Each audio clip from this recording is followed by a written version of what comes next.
St. Paul Police Federation President Mark Ross joins me now. Thanks for being with us here today. I'd love to start with this, Mark. What is the morale, what is the attitude, and what are the opinions of local police in St. Paul, and if you can, also speak to those in Minneapolis? Thanks for having me, Will. I'm glad to be here. Morale, it's challenging right now. I mean, we are in really, at the local level, we've been put in an untenable position. And from the moment this all began, it kicked off in St. Paul back towards the end of November. And we were involved, it got called to a house where there's some ICE action going on. It lasted a few hours. We had to get involved with crowd control and use some chemical munitions to get out of there to keep people safe. And the rhetoric has just been nonstop since then. And it's been challenging for the cops because cities like St. Paul, Minneapolis have separation ordinances, and they really prevent the local law enforcement administrators from cooperating and communicating with ICE or Homeland Security's leadership. And it makes things really challenging for us. And the rhetoric's been unbelievable. Set aside the separation ordinance and set aside the political leadership.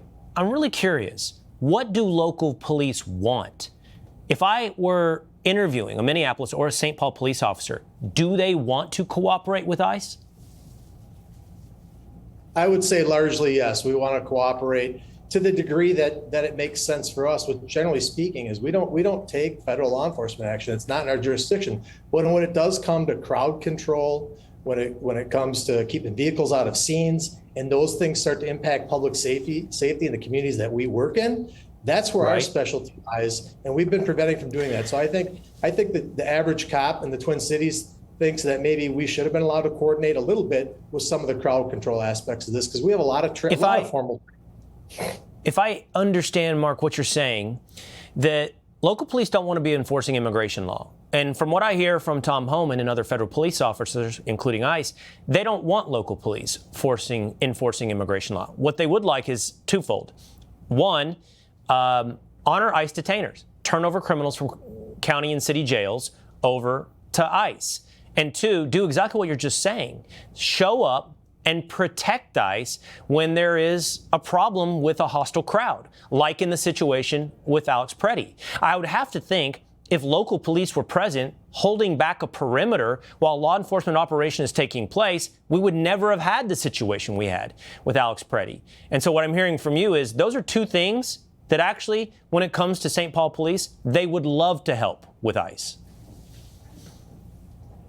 That's a true story, and I think that's opinion of many.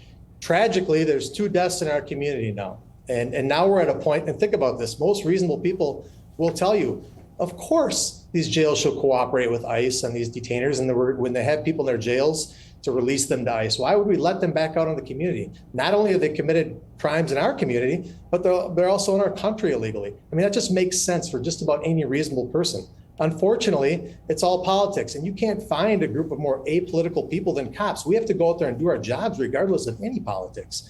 And so, yeah, it's been deeply frustrating, and it's so sad that it has come to this point where now you see the cooperation. I think A.G. Ellison today communicated with Border Czar Homan that jails, we're now going to start honoring these detainers and working with ICE on this stuff. I think there probably will be more communication now with the federal leadership and local leaders. And again, at the highest political levels, the rhetoric here has been unbelievable. For Governor Walz to say things like, we've never been at war with the federal government before, it's just reprehensible. Okay, good. That would be my last follow-up, because you've led us down this path a couple of times in addressing the rhetoric. I think you can. I think your fingers have been on the pulse of the police in St. Paul. I want to ask you to speak more largely to the police across the state. What do they think, St. Paul police officers, of their political leadership? I think probably we're largely disappointed in how things have gone. I think it could have gone much better from the start. And again, we've been in the middle of this, and we just want to go out and do our jobs in the community. And we want to keep members of the community safe, and we want to arrest bad guys that are doing bad things in our community. At the same time, that means supporting our brothers and sisters in law enforcement. The men and women of ICE and HSI and Border Security are all their husbands, their fathers, they're good people. They want to go out there and protect our country. And it's just been, we're really frustrated. And I don't think the average cop is too impressed with political leadership locally and at the state level. All right. Mark Ross, thanks for bringing that perspective to us here today. Appreciate it. Thank you, Will. All right.